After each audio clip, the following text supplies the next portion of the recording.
Kaugnay sa pamamaril sa isang residential building sa Parañaque, makaparayan po natin ang hepe ng Parañaque Police, Colonel Nicolas Piñon. Magandang umaga po, Colonel Piñon. Yes, sir, Igan. Good morning po. Pahingi naman ng detalye sa nangyaring pamamaril dyan sa Parañaque. Paano nakapasok yung gunman dyan sa isang residential building? Yes, sir. Good evening. Base po doon sa ating nakita doon sa footage ng CCTV ng isang residential building, yung gunman po ay residente po ng isang unit doon sa residential building na yon. Okay. Yes, sir. Kilala siya ng mga security? Yes, sir.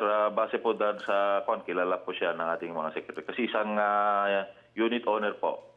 Oho. At ano ho ang motibo niya? Bakit ho siya namaril? Yun po, sir, ang ating iniimbestigahan ngayon. Tinitingnan kung anong motibo. Kasi base po doon sa footage na nakita natin ay bigla lang po siyang pumasok.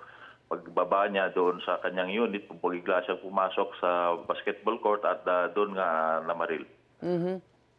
May kasabato ba siya o nag-iisa lang? Nag-isa lang po ang ating suspect. May record ho ba sa residential building kung may alitan sila dati pa?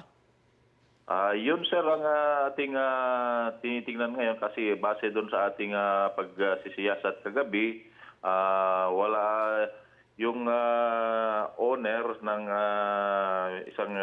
yung suspect nga na isang owner doon is wala namang nakikitang bago nangyari yon, wala namang nakikitang pag-aaway ito sa mga biktima. Ano ho ba mga edad nito, yung gunman tsaka itong mga biktima?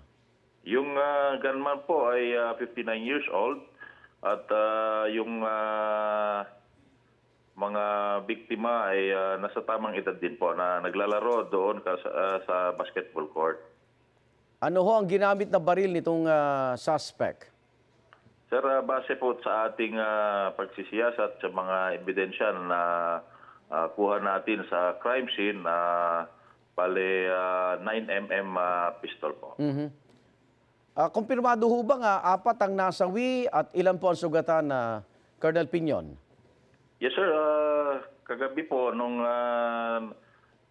naitakbo po sila sa pagamutan, dalawa po sa kanila ang confirm na namatay at apat po yung stable na at nasa stable condition naman sa pagamutan.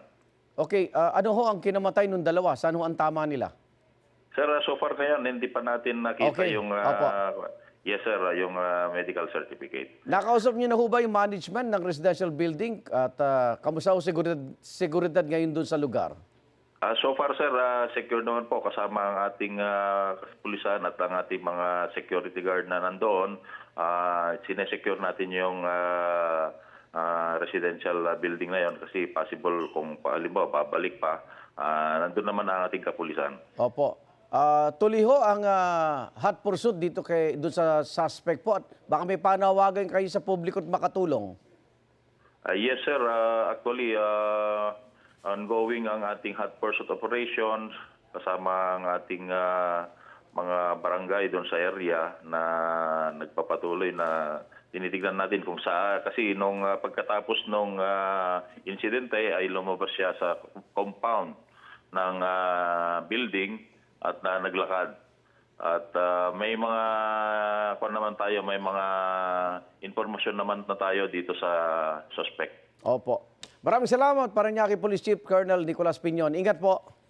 Thank you, sir. Good morning. Igan, mauna ka sa mga balita, mag-subscribe na sa GMA Integrated News sa YouTube para sa iba't ibang ulat sa ating bansa.